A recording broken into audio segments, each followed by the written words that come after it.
super well at the moment. Going to drive him a little bit, not too happy driving.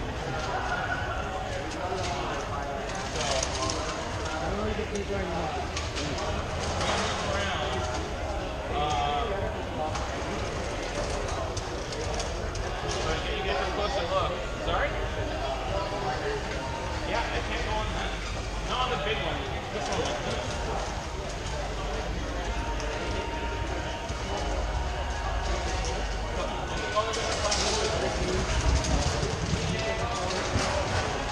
It can also, I broke it earlier, so let me pick the controller.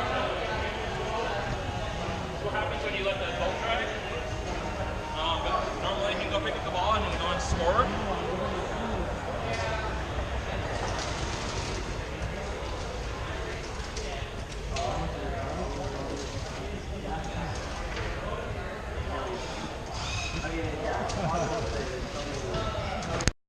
By the vendor who put the merchandise in here. So someone at home brings out their app, says they want it delivered by drone. The vendor then puts the stuff in the package, dispatches the drone, and the drone comes overhead and hovers at about 7 meters, and then releases this capsule. The capsule comes down, they hook the package onto it, and then the drone reaches the capsule back into the belly of the aircraft. So it latches on here, and about that much of it's inside the aircraft. The rest is underneath. So the aircraft, yeah, this in high winds this will spin and it will blow, etc. But the way the capsule and the housing is designed, it will always align this package so that once it comes into the belly, it will stabilize it and then align it so that it's always along like that. Oh, so it reels it in.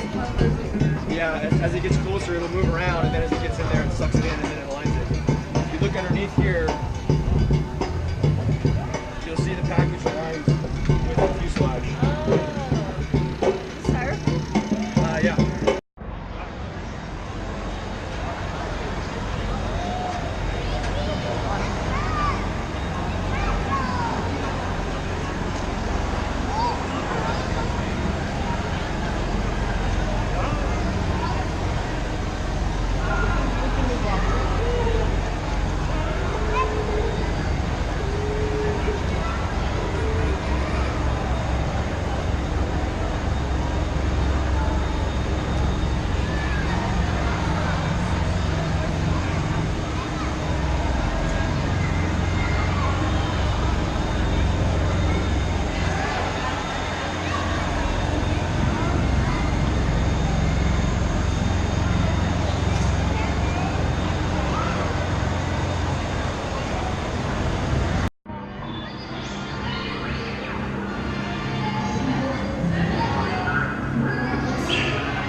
But essentially, there's a couple ways to do it. I'll do it both ways. So the first one is to literally measure the depth. This is cool.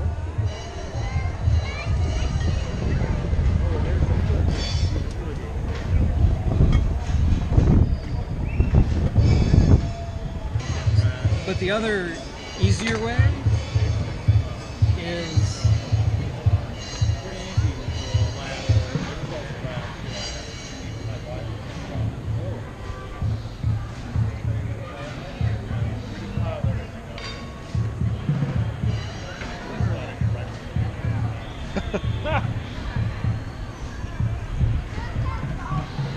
And now you know what your depth is because you know your focal length.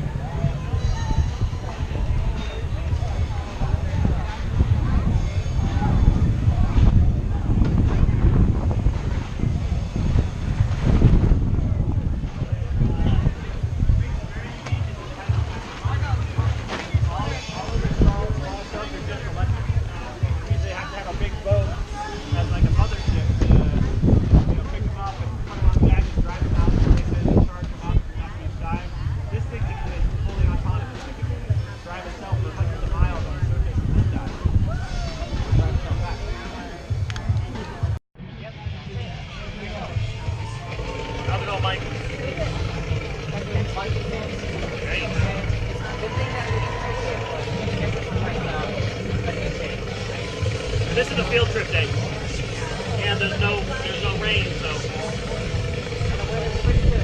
yeah, I suspect this will probably be the busiest day.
screen with G, make sure there's no acetone on your play.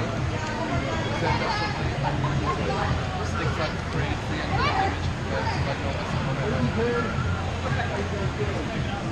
What about, I always just clean with alcohol. Yeah, that's fine.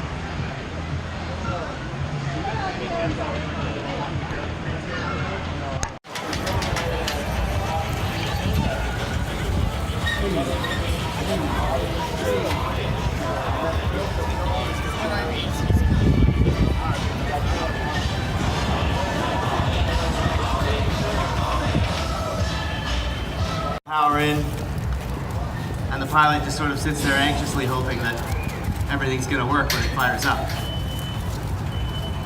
So what I'm doing here is I'm clipping my feet in, and I'm clamping my thighs with the thigh clamps. This gives a positive connection to the upper leg and the lower leg.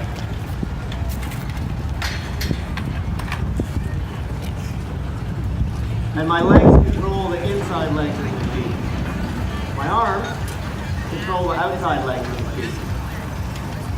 So for the arms, I have grips with my hands, and then I have a clamp around my forearm that allows me to engage both my shoulder joint and my elbow joint. So we can walk you through, literally, the sort of control connection between the machine and the pilot. Sam, is our charger clear? You're Sam good to still go, there? Jonathan. So just turn some switches on. There's a variety of things that need to be turned on. Makes it much harder to steal a machine. So there's a 96 volt lithium ion battery pack in the belly of this piece. It's about 200 pounds of lithium, 200 kilograms of lithium, close to 500 pounds, that give it its might. It's about a 200 horsepower drivetrain. There's 2 hydraulic pumps that power the machine. We're only running it on 1 for these demos because 2, we need more space. All right, Sam, all looking good from the ground crew? All clear, Jonathan. Okay. Let's give him a show.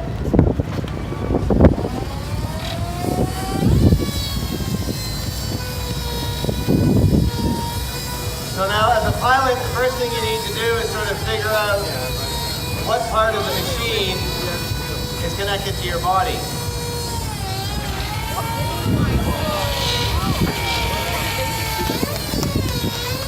So it's live, like that jiggling is me. It's literally like learning how to balance with a new body. So it's a totally live machine. And it's not helping me balance at all. It's entirely a matter of practice. Part of the reason we built it with 4 legs instead of 2. So what you have here is, that's this leg. You got your knee joint connected to your knee joint. And you got your hip joint connected to your hip joint.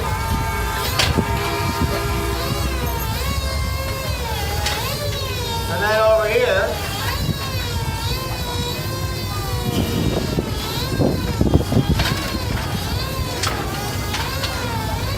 you got your shoulder connected to that hip, and your elbow connected to that knee.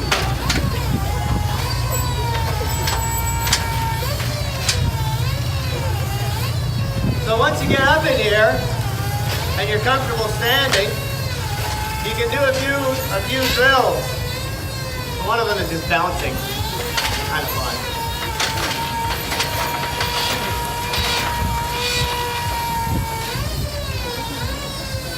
The other one is the front push-up. Let's get a little more of a stance going here. You can do a front push-up.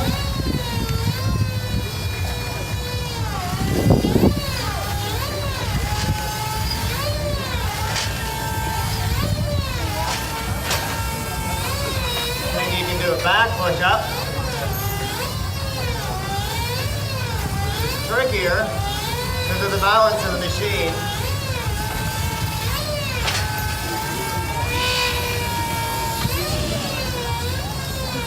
And then with a bit of practice, Just standing up and squatting down in a controlled fashion is another drill we do.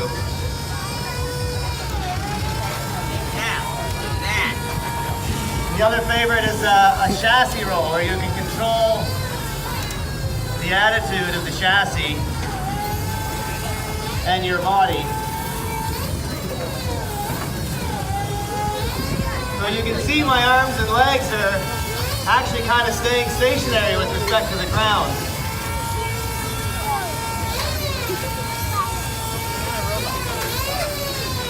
And then you step.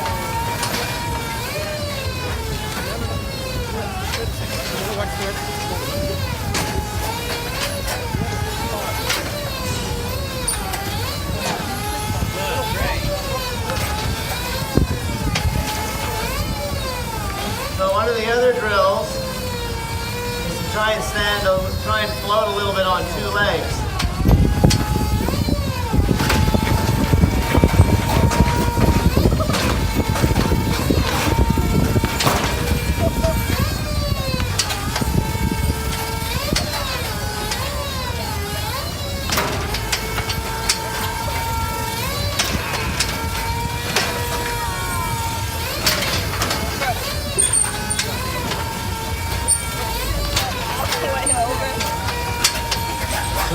Standing on two legs is the precursor to what the move we're gonna make to start running with the machine. Our control system has just gotten good enough to the point where we can do that, balancing on two legs. A year ago, there wasn't a hope to be able to handle that kind of precision to control. Yeah. And so it's pretty exhausting to sort of keep the machine under smooth control. Once you sort of get a feel for it, and you can stand on three legs, you can start to walk.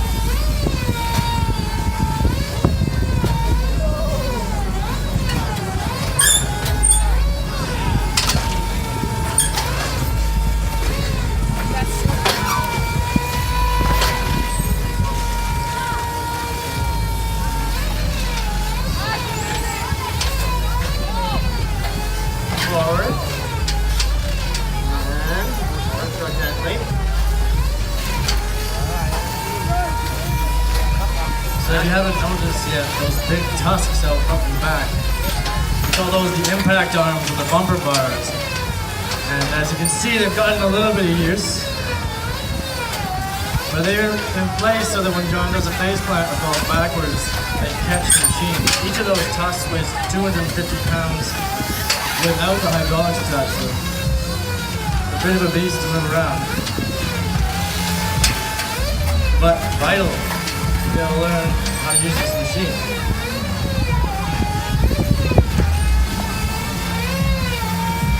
So as John gets more practiced, he gets to learn the machine, we've probably got to raise those bumper bars up higher and higher so they can make bigger and bigger moves.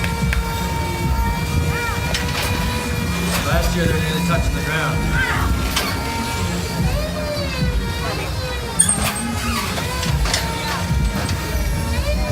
Another move is the jump and pivot. That's a real tricky one.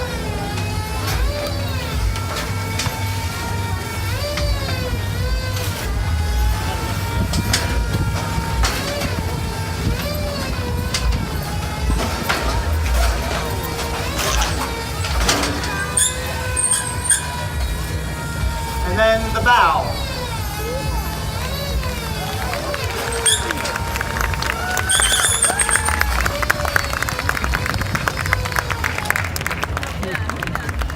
How's the pilot feeling there, John? It's a good workout. Between the jostling and the straining and the trying to tame an 8,500 pound monster, it's a good workout. Well, I think it's a pretty good test run for our first demonstration at Maker Faire. It looks like the machine's working pretty good. We do a little bit of tuning, make you a little more lively for the next show, I think. Oh yeah, just double it. Yeah.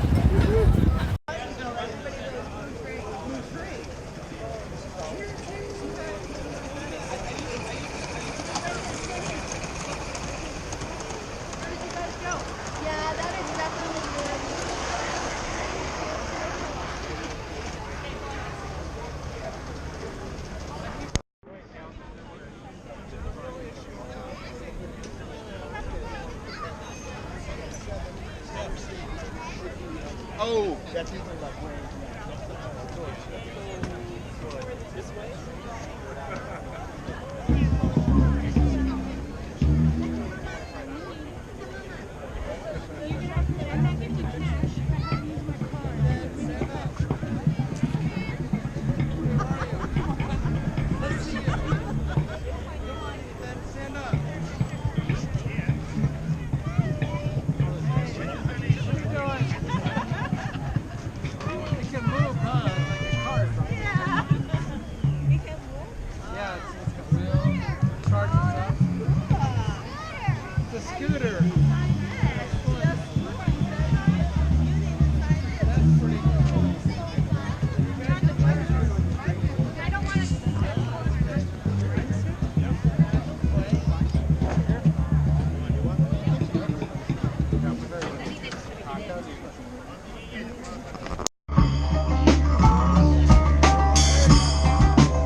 It's always a bit tricky to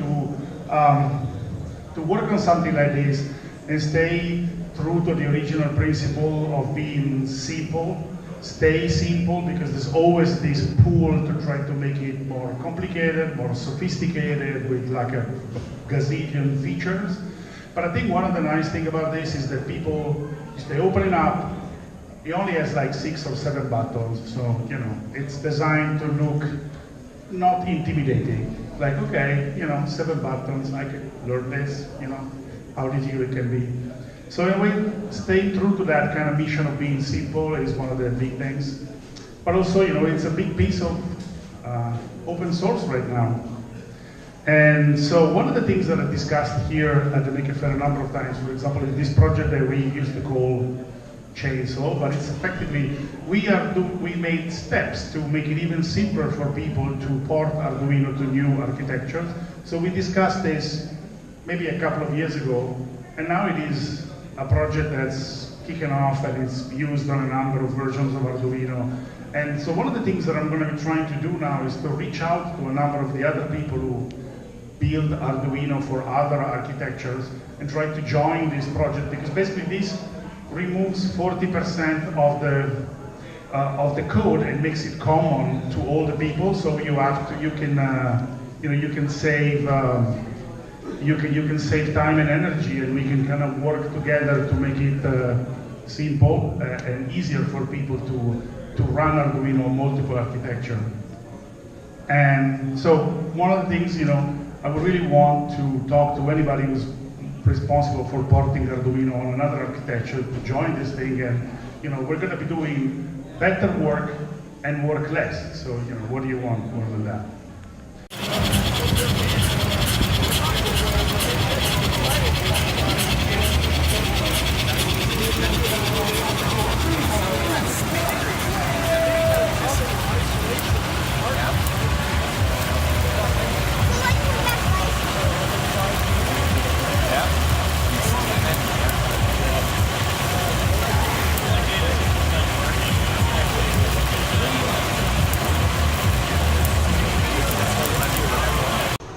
Fans, are you ready to race?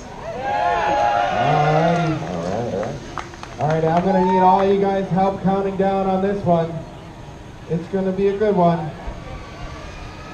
Oh, Luigi's able to sneak back onto the Oh, track. at the last second. 10, 9, 8, 7, 6, 5, 4, 3, 2, 1. Racing into turn 1. Pink Camaro, a blistering start while Gary the Snail high into turn 1. Under attack from Fubar. Fubar spins out. No, they get collected back together. That only cost Fubar Lounge a bunch of positions. Fubar losing tons of positions. Look at all the cars are getting a little bit of a drifting action from the wet track. Yeah, Patrick Fubar is underpowered, not much power at all. While Gary the Snail's holding off second place from Raphael and Log. But That's a hard fall from Fubar, all the way down to 10th place now. yes, and that means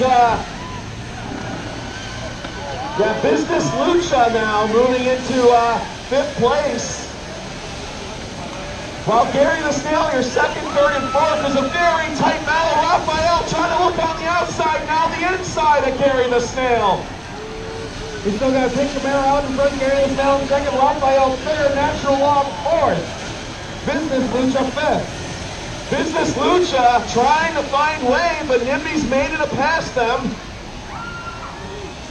Yeah, the first 6 cars are all within about 10 seconds of each other. That's right, Patrick, but Pink Camaro yesterday out for redemption, commanding this race lead right now, while second, third, and fourth, now the Log is ahead of both Raphael and Gary the Snail. Raphael on 2 wheels while Gary the Snail collects into the K-rail a tiny bit, but bounces right back up, leaving a little bit of a slime entrail on it. Okay. Can't help but notice how dirty all these cars are now. That battle for second place, it's Log versus Raphael. The Log now definitely holding them off, protecting the inside line. The only car that's been prepared for this is the yacht.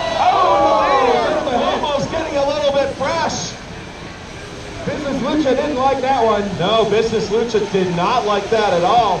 NIMBY has moved up to 4th place now. That extra grip it has from that tire tread is really paying off for NIMBY. They are now trying to close into Raphael. As we speak, they're on the same lap. Pink Camaro in first, Natural Log second, Raphael third, NIMBY fourth, Business Lucha fifth, Gary the Snail sixth. NIMBY, the underdog car right now, not on the power, but it has that grip. Right there, trying to close into second and third. Log and Raphael still battling for second. The Ninja Turtle trying to find a way around that Log. And NIMBY is waiting in the rim. That Ferrari, NIMBY Ferrari waiting for them, poised and ready to strike.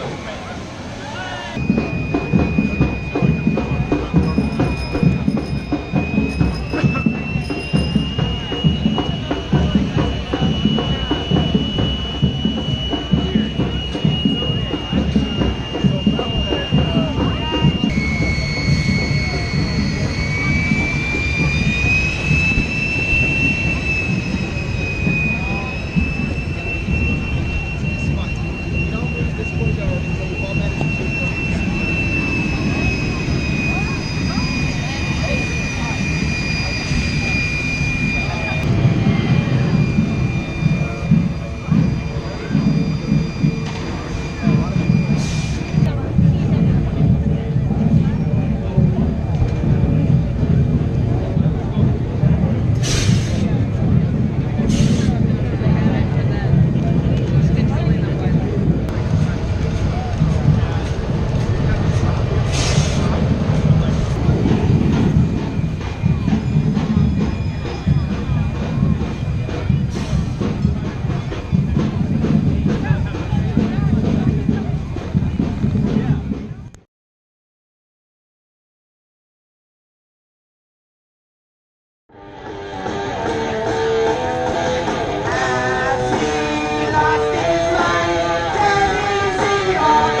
test. 1, 2, 3.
It's Prosthesis, the anti-robot. It's the world's first dedicated sports off-road racing mech.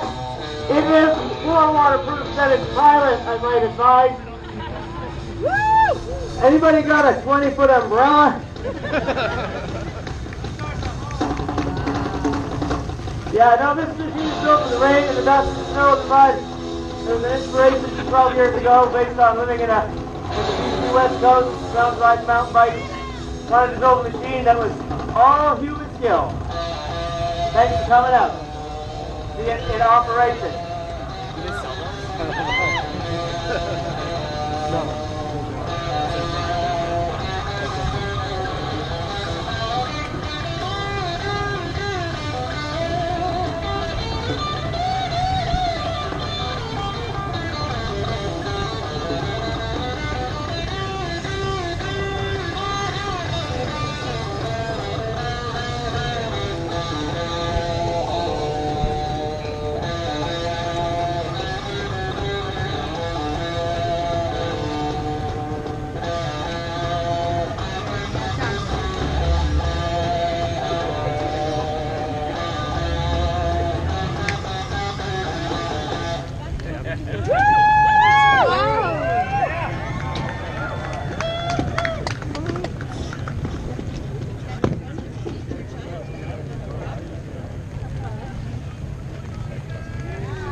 I love that Greg's just like walking through it.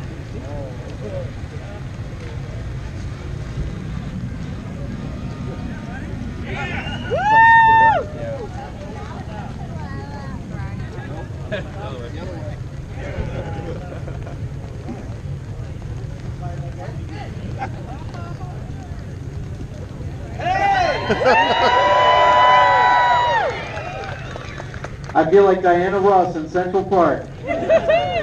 That's an old reference. Hello, Maker Faire!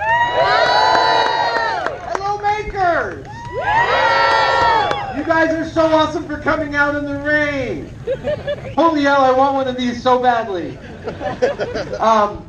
Oh my gosh, I'm so excited to see you guys and to be here. This is, I don't know how many years I've been doing this now at Maker Faire, but each year I've talked about some aspect of my experience or some aspect of the maker experience, the internal exercise of making. And this is an important conversation to me because when we make stuff, when we desire to achieve a thing, and really making is so much more than just putting physical objects together. This is the crowd that knows that deeper than most anybody. Making is any time you use your point of view to bring something extant out of you into the world. And when you do that, you become a contributor to your culture. We become part of our culture by doing that, by sharing our experience, by recapitulating the world through our bodies, through our hands, through our voices, through dancing, whatever it is that you are doing. When you're doing something from nothing, you are making. And sharing my experience is really important to me. I believe what Emerson said, that to know that what is true for you in your secret heart is true for everybody. And each of our individual experiences are universal. And the more we share them, the more we understand each other. But this year, I wanted to talk about outward facing. I wanted to talk about, instead of the internal experience of making, I wanted to share some experiences about facing outwards and looking at the people around you, rather than the internal experience. When I was touring around the country visiting maker spaces for the Obama administration to help raise awareness of what maker spaces were being challenged by around the country, how they were solving problems, I visited this amazing place, the Elizabeth Forward School outside of Pittsburgh, where they had gotten a maker space. They had been given a bunch of 3D printers, and one teacher had been put in charge, and she didn't know how to use any of the 3D printers.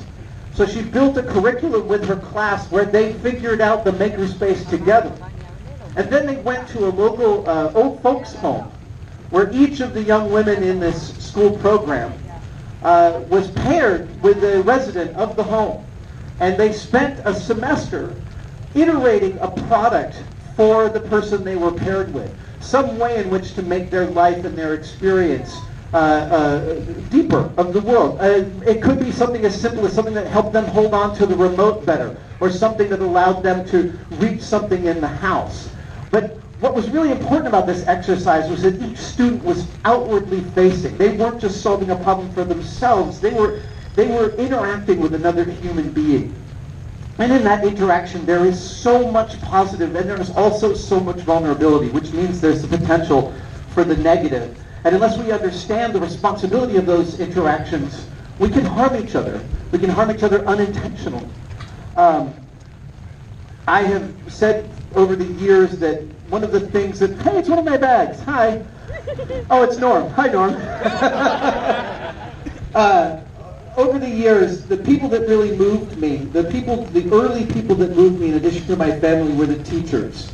I had a teacher in 5th grade, Miss Levine, who found a New Yorker comic, and she gave it to me. And she said, I'm giving this to you for a very specific reason. And the comic was of a little boy in a classroom, probably about my age, and his back was to the blackboard. And he was looking very much like he was not going to look at the blackboard. And the teacher said, Harold, just because you can do the work doesn't mean you don't have to. Now, Miss Levine was seeing me so clearly. She saw the level of entitlement in me. She saw that I thought that being clever was enough. Something I didn't learn the other side of until I was in my 20s, and I'd wasted a lot of people's time. Because being clever is not enough. The world is packed with clever people who haven't gone anywhere, and it's jam-packed with idiots who are rich beyond your wildest imagination. In my freshman year in high school, I had a teacher, Dan Frere was my earth science teacher. In addition to giving great insights into science by building wonderful stories about the physics of earth science, Dan Frere gave us things like, the best way to understand a glacier is that it's a river on quaaludes. From a physics perspective, that is one of the most beautiful definitions of a glacier I've ever heard. Dan gave us that story. He gave us the facts about a glacier in context and gifted us this story that helped us understand it. But even more than that, Dan provided me a place to actually come and ask questions. So this is 1980-ish. I'm 14 years old. I did not have a lot of friends. I didn't know what to do at lunch. And so I would gravitate towards Dan's classroom. He would be spending lunch hours grading papers. Here's how long ago it was. He was smoking in the classroom. Yeah, in the 80s and the 70s, nobody was paying attention. He would be smoking and grading papers, and I would ask questions like, hey, when I flick a candle flame with my fingers and I snap it through the candle flame, it makes a popping sound. And then he spent like 40 minutes with me actually wondering aloud how this worked and why it worked. Maybe it was a release of gases. The answer about why it happens isn't as important as the fact that he gave me this incredible gift of listening to me and offering me his opinion and saying, I don't know. But most of all, what I felt from him in that moment was I felt seen as a fellow human being, not as a student, not as someone who was taking up his time, but he saw me as a human being. 2 years later, well, actually, Dan Frere said a phrase in earth science which rocked my world. He said, when a black hole, when a star is collapsing just before it becomes a black hole, it collapses to be so dense that the atoms and electrons and protons and neutrons can't move any further, and there's no more space. And just before it collapses, space disappears inside there, and thus when there's no space, there's no time. And I was like, no space, no time? I don't understand. And I spent 2 years sort of rattling that around in my head. And 2 years later, I'm in my junior year. I'm taking chemistry. I'm failing chemistry. And my chemistry teacher, Nicholas Demetrius Zimopoulos, is going through some chemistry mathematics, and I am bored out of my mind. And I'm staring at the clock like you do in a classroom, and I'm watching the second hand just like... And I'm thinking, that is such an imprecise way to measure time. This big, long aluminum handle moving at this gross movement. And I started to think about this, and I started to think, well, right, what is a clock but a ruler for time? Right, it's a ruler, it's a circular ruler, and it's measuring something. Oh, wait, if it's a ruler, what is it measuring? Oh, I realized instantly in this 1 second that what it's measuring is movement. It's not just measuring the random time, it's measuring things that change over time. And at that second, I understood what Dan Frere had said 2 years earlier in earth science, that when there's nothing to measure because nothing can move, then by definition there is no time. And at this point, the expression on my face had caught the attention of my teacher, and he said, Adam, do you want to share with the rest of the class what is going on inside your head? And I did. I told him that thing, and we spent the rest of the class talking about the physics of time. And the takeaway for me was not what I learned about time. It was, again, that this teacher had the time and the mental wherewithal and the kindness and generosity to see me for where I was and approach me and treat me like a fellow traveler. He was figuring this out and expressing the limits of his knowledge at the same moments that I was. Now, I've had other experiences in the making of things. Early on in my maker life, I was probably in my early 20s, and I decided to give a gift to somebody. And in fact, I didn't make a gift for them. I offered them a gift for their house. I said, you've gotten a new house. I'd like to make, I've been welding, I'd like to make a kitchen rack or a pot holder or something that you need for your kitchen with this new skill I have. And they didn't respond for several weeks. And when I finally brought it up to them again, they said, actually, I don't want that gift, they said. And I was a little shocked. And I said, why? And they said, well, when you make me something, it's all about you. And they said, you could just buy me like a mug or a picture frame or something. And I was really hurt by that. I was really like laid low by this. And I hadn't realized that when I was reaching out to offer them something, that I was in fact at that moment making myself vulnerable to them. That I was laying myself bare. I was offering this time and this creativity of mine, and they were rejecting it out of hand. I hadn't expected, and it was surprising to me that in that interaction, when I opened up, I found a closed door, and I found that really, really upsetting. And hold on, I have to check my notes because I made a bunch of notes this morning and I lost my place just a little bit. Hang on, and it's raining. Okay, here we go. Let's see. Where are we at?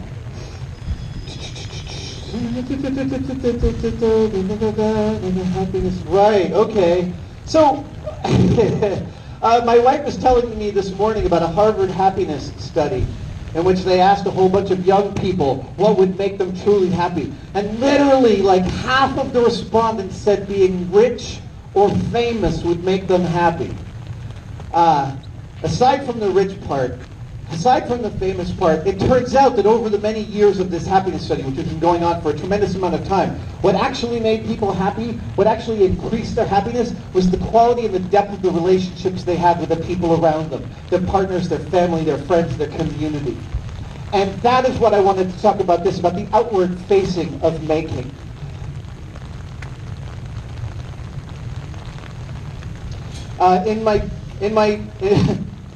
I hate phrases like this, and yet I'm saying it. In my new book, Every Tool's a Hammer, I have a whole chapter on sharing.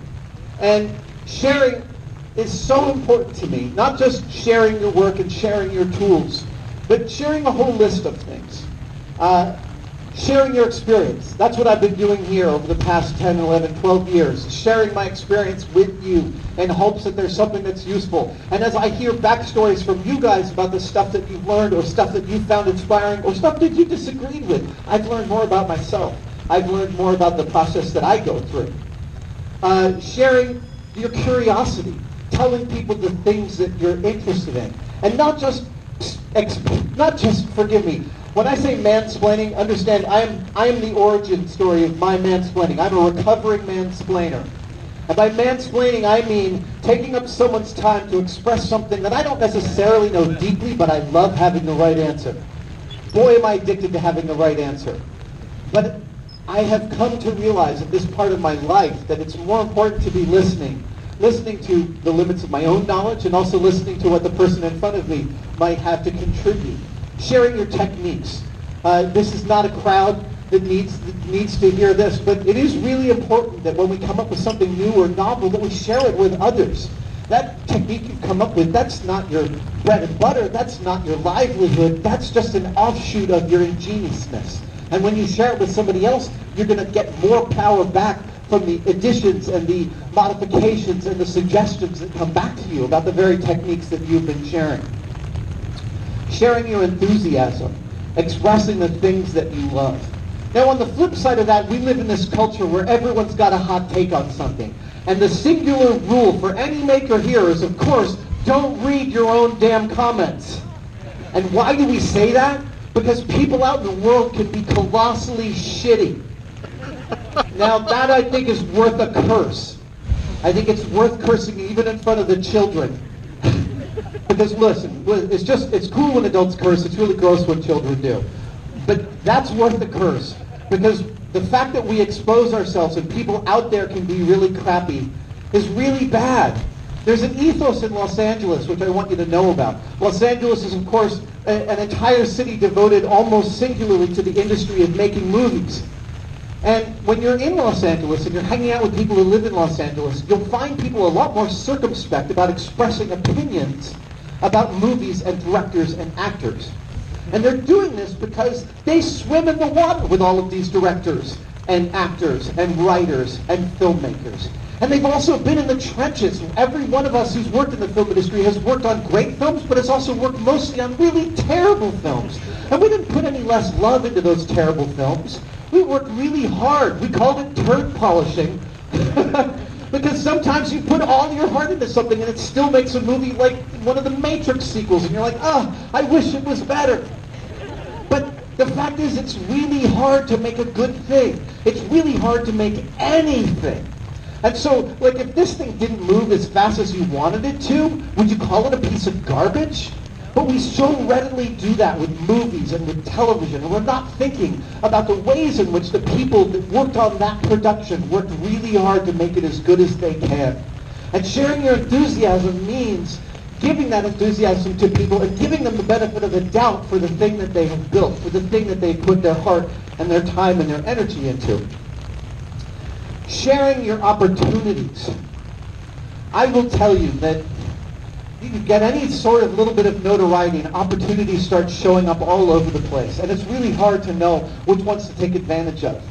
But it's also, you find yourself having to spread those opportunities around. And I cannot tell you the joy of being able to take an opportunity that has come to me and passing it on to somebody else and seeing what they do with it.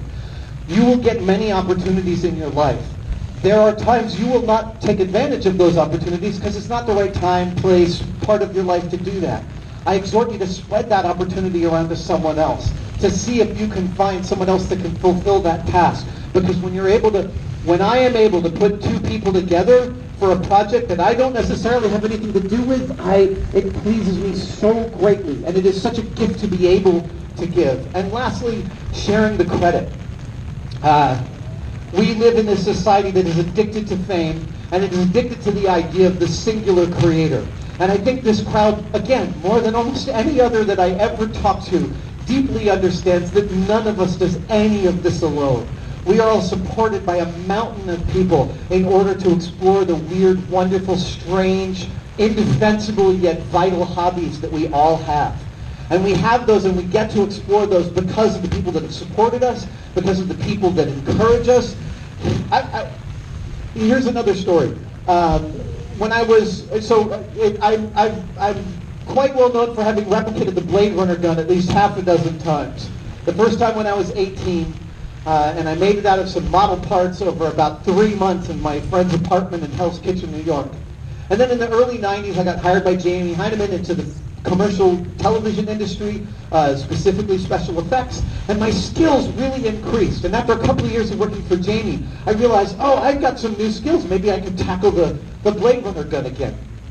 And so I started scratch building from this reference I got from Heroes World up on Clement Street.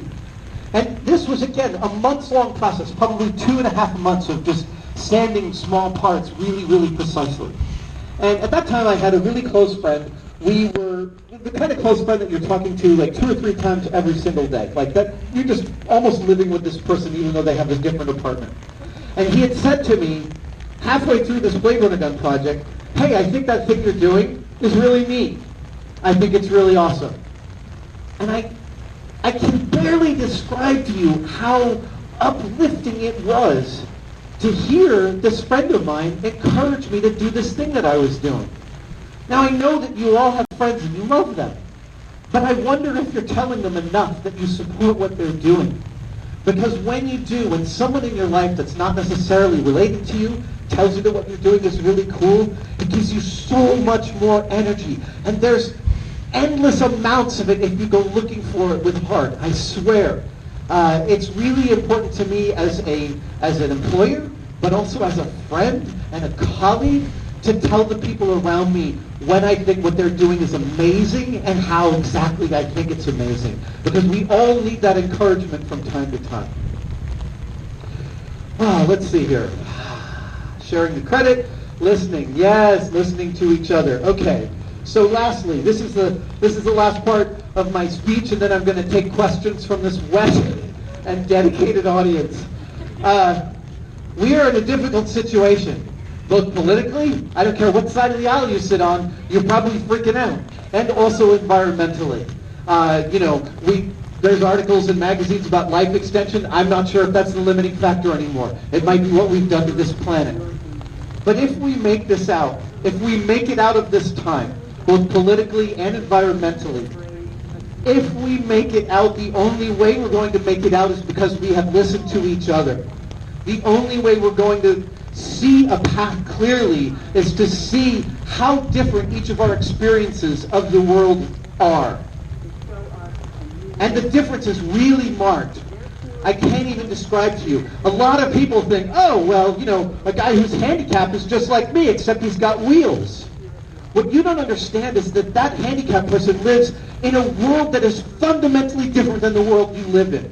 It has different rules, it has different parameters. Every one of their days doesn't grid onto one of yours at all. Of course there's a lot of commonality, but it's the differences that you might not understand. And you might not understand looking around at your neighbors and the people that you're in the shop with, and the people that you're in the movies with, and the people you interact with, your neighbors. that many of them live in fundamentally different Americas than you might. And to be able to see that, and to see their experience, and to understand how different it is the first step towards realizing how we can heal these differences between us. Because again, I don't care what side of the aisle you sit upon, the differences between us right now and the lack of our acknowledgement is killing us. Individually, personally, from a community standpoint, and it's killing our planet. And until we can address this, we're all going to burn up on this thing together. And we can't do that. We can't allow that. So that's my Sunday sermon today. Listen to each other. Try and understand each other's experience and fill that space with love. I love you guys.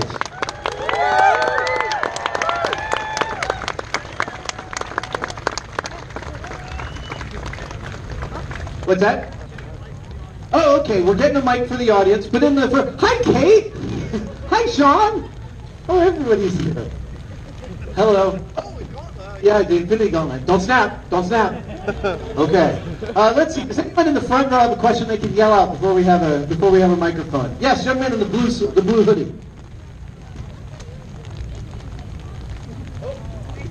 What got you into making models and stuff? What got me into making models?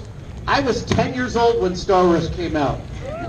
I was 10 years old when Star Wars came out, and I was 10 and a half when I realized that humans actually built that stuff.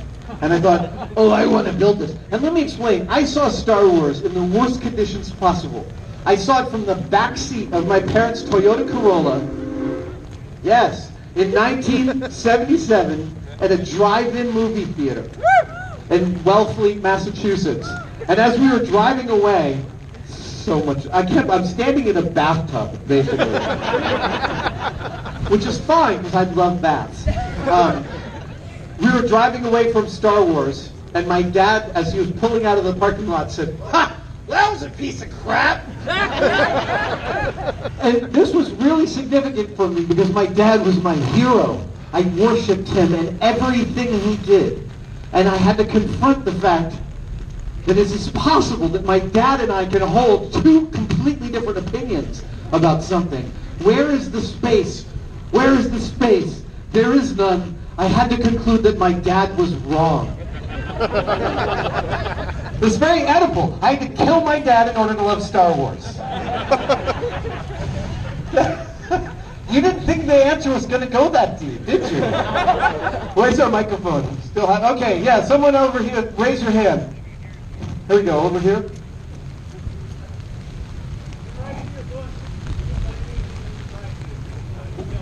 What's that? In writing your book, did you find anything that surprised you? In writing my book, did I find anything surprising? Oh my God, yes. I found again the low-grade terror of homework. The book was an 18-month-long homework assignment that never ended. And I've written lots of columns, I've written lots of talks, I've written lots of things, but like all of that is like 1,500, 2,000, 3,000 words at a time. The book is 90,000 words. And more than that, it's got to have a structure. And the editorial team at Atria was really amazing at helping me find the book and find the structure. I did find a couple things that really surprised me. I started to realize that I'm big on momentum. I'm big on ways in which momentum can keep up our enthusiasm through all the difficulties we encounter in a making project. So we're going to encounter obstacles, we're going to build something wrong, we're going to have to stop and scrap and build it again from scratch, and that's soul crushing. I hate that. I hate that today every much as I've always hated it. And when we hit those obstacles, I realize, oh no, momentum is the key. Being able to be moving at such a speed, yeah, here we go. Being able to move at such a speed as you can surmount that obstacle and get past it. But how do we do that? Well, I realized one of my primary ways when I'm doing personal projects is by doing it with obsession, by building something that I'm obsessed with having. And I want not just the thing, but I want the experience of the thing. I want a specific relationship to the object. I want this movie prop to feel totally real to me. But as I started thinking about momentum, both as a physics term and as an emotional analogy for the internal process of making, I started to look for other physics terms, and I realized that obsession, if momentum is key towards moving forward in a project, then obsession is the gravity of making. And when I wrote that phrase, it was like, there was this beautiful, I mean, I'd say the clouds parted, but it was more like right in here. Something in me was like, yes, this is abiding and really true. Because, again, I love how many young people are here at Maker Faire. And I will wager that this is a wonderful weekend for you because there's all this wonderful encouragement from your peers and from everybody around. But then when you go back to your houses and you go back to your schools, you might not find so much encouragement because kids can be dicks. And that's a truism. But when we find our people, when we find a group that we can share with, that we can exult with, that we can enjoy these things with, we find that song that gives us permission. Is it raining harder? Good. Okay. When we find those people, when we find our people, we find in them that permission to exult. We find in them the permission to enjoy the things that we're enjoying. And that obsession, our hobbies, all of our hobbies are weird. They all feel strange. Sometimes they're so enjoyable, it feels like you're stealing stuff from somebody else. It feels like, I can't believe I'm having so much fun doing this. And they definitely, you know, my hobby of making movie costumes and props, I am not improving the overall state of the planet when I do those things. I get that. But I am confronting myself. I am confronting in me my own biases, my own proclivities, my own laziness, venality, my jealousy. All these different things come up in the process of doing anything with excellence. And codifying that over the arc of the book was really lovely. The other thing about the book that's been blowing my mind as I'm traveling around the country now on a book tour is the questions from the audiences. There's clearly, and again, this crowd knows this conversation, but there's a hunger out there to talk about this process. There's a hunger out there to talk about how we can be fed by the things that we want to do and the things that we're obsessed by. And I'm just the biggest cheerleader for diving into the weird, freaky, strange hobby that every one of us has. I mean, come on, when you think about it, fishing is weird. Right? Like, okay. I mean, every single one of our hobbies is a little bit strange, and in there lies a real power and a strength. Thank you for that question. All right, where's the next question coming from? What was one of your first projects you ever did? One of the first projects I ever did was in 1973. I was about 5 years old, and I snuck out of my room at nap time. I'm encouraging little kids to do things their parents are like, no! I snuck out of my room at nap time and I took my teddy bear out to my dad's studio and I traced him onto a piece of paper. And then I gave him everything that I wanted in the world at that time, which was to say a snazzy blue vest, a belt with a big gold belt buckle, and a Superman shirt. And then I also wrote my name on his legs, but being 5 years old, it was sort of the writing equivalent of talking with your mouth full. It was like, because I didn't quite know how to spell at the time. But I made this tracing of my teddy bear jingle on this piece of paper, and then I realized I wanted him to be cut out from the paper, that it wasn't enough to have him in the paper. So I violated the one rule, the one cardinal rule of my dad's space, which was don't unwrap the single-edged razor blades. And I carefully used one without harming myself to cut my teddy bear out of the piece of paper. And here's the thing that my parents did that was such a great thing. Far from being mad that I'd violated the one rule of my dad's shop, far from being upset that I had left during nap time to sneak into my dad's studio, they actually took that teddy bear and they framed it, which is why I know that it's 1973, because it's there on the back of the teddy bear, on the back of the frame. And by framing it, they showed me and they told me, both in word and in action, that the weird thing that I was driven to do in my dad's studio had a value. They were saying, no, that was exactly the right thing to be doing with somebody's studio, even if you were sneaking out during nap time. Thank you for that. Don't sneak out at nap time.